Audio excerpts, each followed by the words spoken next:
ఎదురానున్న చుక్కలే విన్నా గాని కదిలించలేదా కాస్త కూడా నీ మనసుని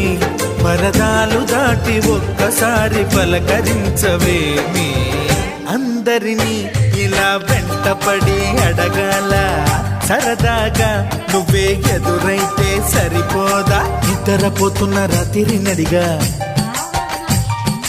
గుటికి చేరిన గువ్వల నడిగా